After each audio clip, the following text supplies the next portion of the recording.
जय श्री राम। प्रेम से बोलिए शनि महाराज की जय हो, हनुमान जी महाराज की जय। ओम नमः शिवाय। प्रिय भक्तजनों, आज आप श्रवण करेंगे न्याय के देवता शनिदेव तथा हनुमान जी महाराज की एक अत्यंत दुर्लभ और दिव्य कथा। पुराणों के अनुसार शनिदेव का एक नाम कृष्ण भी है। यह नाम स्वयं श्री कृष्ण भगवान ने शनिदेव को दिया था। प्रिय भक्तजनों, आज के दिन जो भी मनुष्य इस व्रत को करता है या इस कथा का श्रद्धा भाव से श्रवण करता है, उन भक्तों पर शनिदेव के साथ साथ हनुमान जी महाराज की भी विशेष कृपा प्राप्त होती है। क्योंकि जो मनुष्य शनि दोष से पीड़ित रहता है, यदि वह इस दिन हनुमान जी की कथा सुनता है और भजन कीर्तन करता है, तो उसकी 7.5 ढैया और सभी प्रकार के ग्रह दोष समाप्त हो जाते हैं। साथ ही शनिदेव की कृपा से भक्तों को रोगों से भी मुक्ति प्राप्त होती है। तो प्रिय भक्तजनों, आइए हम सब दुख और गरीबी को दूर करने वाली शनिदेव की इस अत्यंत दुर्लभ और चमत्कारी कथा का श्रवण करते हैं। प्रिय भक्तजनों, किसी गांव में एक बहुत ही विद्वान ब्राह्मण रहा करते थे। एक दिन रात्रि में उस ब्राह्मण ने स्वप्न में देखा कि एक नीला वस्त्र पहने हुए अत्यंत दिव्य पुरुष उसे दिखाई दे रहे हैं। वह पुरुष उस ब्राह्मण से कहते हैं, हे ब्राह्मण देवता, मैं तुझे लगूंगा। प्रिय भक्तजनों, अब देखिए, ये सपना उस ब्राह्मण को रोज रोज दिखाई देने लगा। इससे वह ब्राह्मण अत्यंत परेशान हो गया। धीरे धीरे वह दुबला पतला होने लगा और उसका स्वास्थ्य भी गिरने लगा। दिन बीतते गए, लेकिन उसका मन अशांत ही रहने लगा। प्रिय भक्तजनों, एक दिन उसकी पत्नी ने उससे कहा, देखिए, मैं आपको कितने प्रेम से खिलाती पिलाती हूँ, मेवा मिठाई खिलाती हूँ, दूध मलाई देती हूँ, अच्छा और पौष्टिक भोजन बनाकर खिलाती हूँ, फिर भी आप दिन प्रतिदिन इतने दुबले पतले क्यों होते जा रहे हैं? आखिर इसका कारण क्या है? प्रिय भक्तजनों, तब उस ब्राह्मण ने अपनी पत्नी को अपना पूरा हाल विस्तार से बताया। उसने कहा, मेरे स्वप्न में रोज एक नीले वस्त्र पहने हुए दिव्य पुरुष आते हैं। वह मुझसे कहते हैं, हे ब्राह्मण, मैं तुझे लगूंगा। इसी चिंता में मुझे भूख प्यास नहीं लगती और मैं दिन प्रतिदिन कमजोर होता जा रहा हूँ। प्रिय भक्तजनों, यह सुनकर ब्राह्मणी ने कहा, हे पतिदेव, मुझे ऐसा प्रतीत होता है कि आपको स्वयं शनि भगवान दर्शन दे रहे हैं। आपके ऊपर शनि की दशा आरंभ होने वाली है, इसलिए वे आपको पहले से सचेत कर रहे हैं। निश्चय ही वह शनि महाराज ही है। फिर ब्राह्मणी ने कहा, अब की बार जब वे आपके स्वप्न में दर्शन दे, तो आप उनसे निवेदन कीजिएगा कि हे प्रभु, आप मुझे केवल 1.25 पहर ही लगना। प्रिय भक्तजनों, उसी दिन रात्रि हुई। ब्राह्मण फिर से सो गया और उसके स्वप्न में शनि भगवान पुनः दर्शन देते हैं और कहते हैं, हे ब्राह्मण, आज मैं तुम्हें लगूंगा। तब ब्राह्मण ने हाथ जोड़कर कहा, हे भगवान, यदि आप लगना ही चाहते हैं तो लग जाइए, लेकिन कृपया यह बताइए कि आप कितने दिनों के लिए लगेंगे। तब शनिदेव ने कहा, हे ब्राह्मण, तुम्हारे ऊपर 7.5 आरंभ होने वाली है। मैं तुम पर 7 वर्ष के लिए लगूंगा। यह सुनकर ब्राह्मण बोला, क्षमा कीजिए भगवान, इतना भारी कष्ट मुझसे सहन नहीं होगा। 7 वर्ष बहुत अधिक है प्रभु। तब शनिदेव बोले, अच्छा, तो फिर 5 वर्ष के लिए लगूंगा। ब्राह्मण ने फिर निवेदन किया, शनि महाराज, यह भी मेरे लिए बहुत अधिक है। तब शनिदेव बोले, तो ठीक है, 2.5 वर्ष के लिए लग जाऊं। ब्राह्मण ने इसे भी स्वीकार नहीं किया। अंत में शनिदेव बोले, तो फिर 1.25 पहर का लगूंगा, क्या यह ठीक रहेगा? प्रिय भक्तजनों, इस प्रकार उस ब्राह्मण को 1.25 पहर की शनि की दशा लग गई। ब्राह्मण ने नींद से उठते ही अपनी पत्नी से कहा, देखो, मेरे 1.25 पहर की शनि की दशा लगी है, इसी कारण मैं जंगल जाकर समय बिताऊंगा। तुम मेरे खाने पीने का सारा सामान बांध दो और ध्यान रखना, मेरे पीछे किसी से लड़ना मत, घर में ही बैठे रहना, बच्चों को भी कहीं बाहर मत जाने देना और इस 1.25 पहर के समय में किसी को गाली भी मत सुनाना। इतना कहकर वह ब्राह्मण अपने घर से जंगल की ओर चल दिया। जंगल में पहुंचकर वह एक पीपल के पेड़ के नीचे बैठ गया और पूरे मन से हनुमान जी का पाठ करने लगा। 1 पहर बीत गया। तब ब्राह्मण ने मन में सोचा, अब बाकी का समय तो रास्ते में ही बीत जाएगा। यह सोचकर वह सुबह वहां से चल दिया। रास्ते में चलते चलते उसे एक सब्जी मंडी दिखाई दी। उसने सब्जी मंडी से एक बड़ा कद्दू खरीदा। कद्दू खरीदकर अपनी चादर में लपेट लिया और वहां से आगे बढ़ गया। तभी रास्ते में शनि महाराज एक साधु का वेश धारण करके उसके पास आए और पूछने लगे, तुम्हारी चादर में क्या है? ब्राह्मण ने विनम्रता से कहा, हे साधु महाराज, मेरी इस चादर में कद्दू रखे हैं। साधु ने कहा, अच्छा, कद्दू है तो जरा दिखाओ। जैसे ही ब्राह्मण ने अपनी चादर खोली तो आश्चर्य हो गया। उसमें कद्दू नहीं बल्कि उस राज्य के राजा के पुत्र का कटा हुआ सिर था। यह देखकर साधु महाराज, जो वास्तव में शनिदेव थे, उस ब्राह्मण को साथ लेकर सीधे राज दरबार में पहुंचे। राजा से कहने लगे, हे महाराज, ये देखिए, ये दुष्ट और दुराचारी आपके पुत्र की हत्या करके उसका सिर काटकर अपनी चादर में लेकर घूम रहा है। इसे आप दंड दीजिए। प्रिय भक्तजनों, राजा ने जैसे ही यह सुना कि एक ब्राह्मण ने उसके पुत्र की हत्या कर दी तो वह अत्यंत क्रोधित हो गया। राजा ने कहा, मुझे यह सब मत दिखाओ, मुझे यह देखा नहीं जाएगा। हे सैनिकों, इसे तुरंत ले जाओ और सूली पर चढ़ा दो। नगर में जैसे ही यह समाचार फैला कि राजा के पुत्र का सिर कट चुका है और एक ब्राह्मण ने उसकी हत्या कर दी है, तो पूरे नगर में हाहाकार मच गया। सैनिक उस ब्राह्मण को सूली पर चढ़ाने के लिए ले चले। जब उसे फांसी देने ही वाले थे तो जैसा कि नियम होता है, मरने वाले व्यक्ति से अंतिम इच्छा पूछी जाती है। सैनिकों ने भी ब्राह्मण से पूछा, हे ब्राह्मण, तुम्हारी अंतिम इच्छा क्या है? भक्तजनों, ब्राह्मण ने मन में सोचा, यदि किसी प्रकार थोड़ा सा समय मिल जाए तो शनि की दशा का 1.25 पहर पूरा हो जाएगा। यह सोचकर उसने कहा, भाई, मैं बचपन से नित्य बालाजी की कथा कहता और सुनता आया हूँ। आज मरने से पहले अंतिम बार कथा कह लेने दो। अब क्या था, सैनिकों ने उसकी अंतिम इच्छा पूरी होने तक फांसी को रोक दिया। ब्राह्मण कथा कहता रहता, कहते कहते 1.25 पहर पूरा हो गया और शनि की दशा समाप्त हो गई। अब इधर देखिए, राजा का पुत्र जो राजकुमार था, वह जंगल से शिकार लेकर सुरक्षित राजमहल लौट आया। राजमहल में राजकुमार को देखते ही राजा अत्यंत प्रसन्न हुआ, लेकिन मन ही मन उसे भय भी सताने लगा। राजा ने सोचा, यदि उस निर्दोष ब्राह्मण को फांसी दे दी गई होगी तो ब्राह्मण हत्या का पाप मुझ पर लगेगा। तुरंत राजा ने 2 घुड़सवार भेजे और आदेश दिया, फांसी घर जाओ और ब्राह्मण को आदर सहित दरबार में लाओ। ब्राह्मण जब राज दरबार में पहुंचा तो राजा ने हाथ जोड़कर क्षमा याचना की और कहा, हे ब्राह्मण देवता, आपके बगल में जो चादर है उसे खोलकर दिखाइए। राजा की आज्ञा से ब्राह्मण ने चादर खोली। उसमें तो साधारण सा कद्दू था। राजा अत्यंत चकित हो गया। उसने ब्राह्मण को बहुत सारा धन दिया और पूछा, हे ब्राह्मण देव, मुझे यह रहस्य समझाइए, यह सब क्या था? आखिर ऐसा क्यों हुआ? ब्राह्मण ने कहा, हे महाराज, मुझे 1.25 पहर की शनि की दशा लगी थी, इसी कारण यह सब घटित हुआ।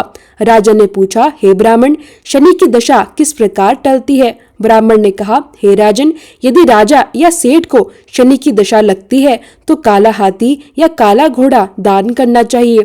यदि गरीब को शनि की दशा लगती है तो उसे पीपल की पूजा करनी चाहिए, शनि की कथा सुननी चाहिए, तिल, तेल और काला उड़द दान करना चाहिए और काले कुत्ते को तेल लगी रोटी खिलानी चाहिए। इससे शनि की दशा उतर जाती है। अब देखिए, राजा ने ब्राह्मण को कद्दू लौटा दिया।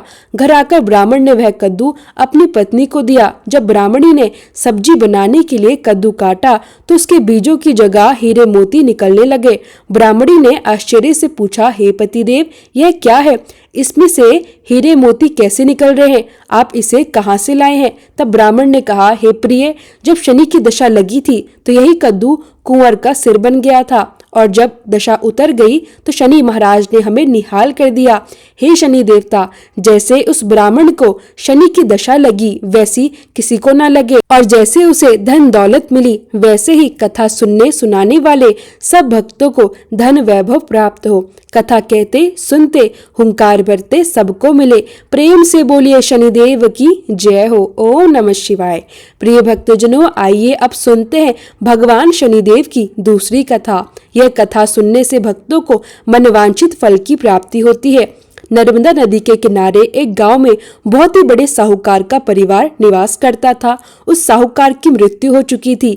घर में साहूकारनी, उसके 2 बेटे और एक बड़ी बहू रहती थी। साहूकारनी का छोटा बेटा मानसिक रोग से ग्रस्त था। उसकी मानसिक स्थिति ठीक नहीं थी। साहूकारनी की बड़ी बहू तारा को विवाह के कई वर्ष बीत गए थे, पर अभी तक उसे संतान की प्राप्ति नहीं हुई थी।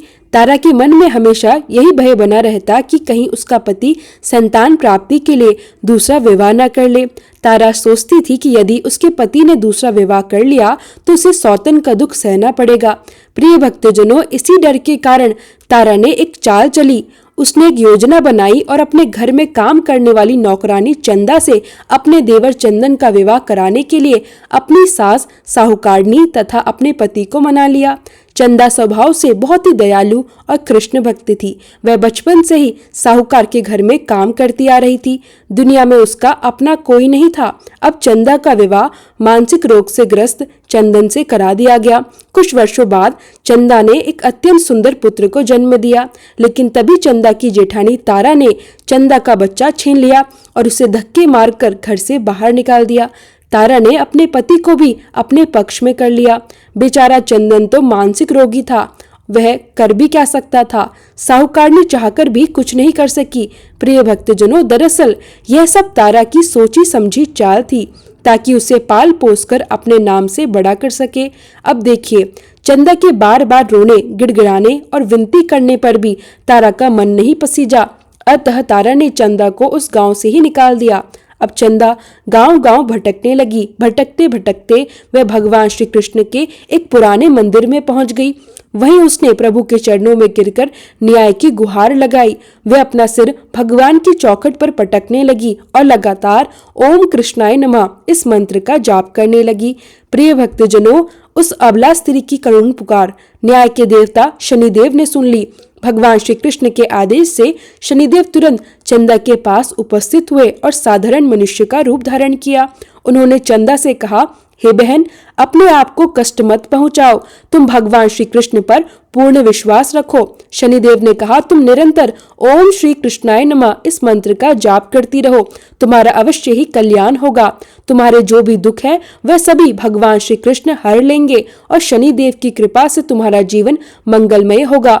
यह सुनकर चंदा पूरे मन से भगवान श्री कृष्ण की आराधना में लग गई और शनिदेव का ध्यान करते हुए ओम श्री कृष्णाय नमः इस मंत्र का जाप करने लगी। अब शनिदेव साधु का वेश धारण कर साहूकार के घर पहुंचे और अलख निरंजन का अलख जगाने लगे। अब साहूकारनी घर से बाहर आई और भिक्षा देकर उन्हें प्रणाम किया। साधु रूपी शनिदेव बोले, हे देवी, मैंने सुना है कि आपके घर में कोई मानसिक रोग से पीड़ित है। मैंने 7 वर्षों तक हिमालय के जंगलों में भटककर एक अत्यंत दुर्लभ जड़ी बूटी एकत्रित की है, जो हर प्रकार के रोग को समाप्त कर देती है। यदि आप कहें तो मैं आपके घर के उस रोगी को पूर्ण रूप से ठीक कर सकता हूँ। प्रिय भक्तजनों, उस साहूकारनी ने विनम्र भाव से कहा, हे महात्मा, अहो भाग्य जो आप हमारे घर पधारे। हे महाराज जी, मेरा छोटा बेटा जो कि दिमागी रूप से बीमार है, कृपया करके आप उसे ठीक कर दीजिए। आप जो चाहेंगे मैं वह सब आपको अर्पित करूंगी। महाराज जी, कृपया करके घर के अंदर पधारिए। साहूकारनी अपने बेटे चंदन को साधु महाराज के सामने लेकर आई। चंदन अपनी पत्नी चंदा के चले जाने से बहुत अधिक दुखी था और इसी दुख के कारण उसका मानसिक संतुलन भी बिगड़ गया था। साधु महाराज ने करुणा भाव से चंदन को देखा। उन्होंने अपने कमंडल से जल निकाला, उस जल को मंत्रों द्वारा अभिमंत्रित किया और चंदन को श्रद्धा से पीने के लिए दिया। जैसे ही चंदन ने वह अभिमंत्रित जल पिया, वह उसी क्षण बिल्कुल ठीक हो गया। उसका मानसिक रोग पूरी तरह समाप्त हो गया। इसके बाद साधु महाराज ने तारा को भी बहुत प्रेम और धैर्य से समझाया कि वह चंदा का बच्चा उसे वापस कर दे और अपनी गलती को स्वीकार कर ले, लेकिन तारा ने साधु महाराज की बात नहीं मानी। वह उल्टे ही साधु महाराज को डांटने लगी। यहाँ तक कि चंदन के ठीक हो जाने से तारा के मन में ईर्ष्या उत्पन्न हो गई। चंदन का सुख उसे सहन नहीं हुआ। इसी कारण भगवान शनिदेव की दशा तारा को लग गई। वह स्वयं मानसिक रोगी हो गई। उसका एक हाथ लकवे से ग्रस्त हो गया। साधु महात्मा के बताए अनुसार चंदन अपनी पत्नी चंदा को घर वापस ले आया। इसके बाद चंदन अपनी पत्नी, अपने बच्चे और अपनी माँ के साथ हंसी खुशी जीवन व्यतीत करने लगा। प्रिय भक्तजनों, तारा को भगवान शनि देव ने उसके कर्मों का फल दिया और चंदा पर केवल ओम कृष्णाय नमः इस मंत्र के जाप से भगवान शनि देव की विशेष कृपा बरसाई। चंदा को उसका बच्चा, उसका पति और उसका परिवार वापस मिला। उसका पति भी पूर्ण रूप से स्वस्थ हो गया। जय शनिदेव, जय जय शनिदेव, ओम नमः शिवाय। प्रिय भक्तजनों, अब आइए जानते हैं कि साढ़े साती क्या होती है और इससे लोग डरते क्यों हैं। ये सत्य है कि साढ़े साती के समय व्यक्ति को कठिनाइयों और परेशानियों का सामना करना पड़ता है, लेकिन इससे डरने और घबराने की कोई आवश्यकता नहीं। साढ़े साती के समय मुश्किल हालात अवश्य आते हैं, पर इसी समय व्यक्ति को सफलता भी प्राप्त होती है। बहुत से लोग साढ़े साती के प्रभाव से सफलता की ऊंचाइयों तक पहुंच जाते हैं। साढ़े साती व्यक्ति को कर्मशील बनाती है और उसे कर्म के मार्ग पर आगे बढ़ाती है। अभिमानी, हठी और कठोर स्वभाव वाले व्यक्ति से ये बहुत अधिक मेहनत करवाती है। साढ़े साती के 3 चरण होते हैं। साढ़े साती का पहला चरण नजदीकी रिश्तेदारों और जातक को प्रभावित करता है। साढ़े साती का दूसरा चरण व्यापार और गृहस्थ को प्रभावित करता है। साढ़े साती का तीसरा चरण परिवार और स्वास्थ्य को प्रभावित करता है। भगवान शनिदेव न्याय के देवता हैं। वे कभी भी किसी को बिना कारण दंड नहीं देते। यदि वे दंड देते हैं तो उसके साथ बहुत बड़ी शिक्षा भी देते हैं।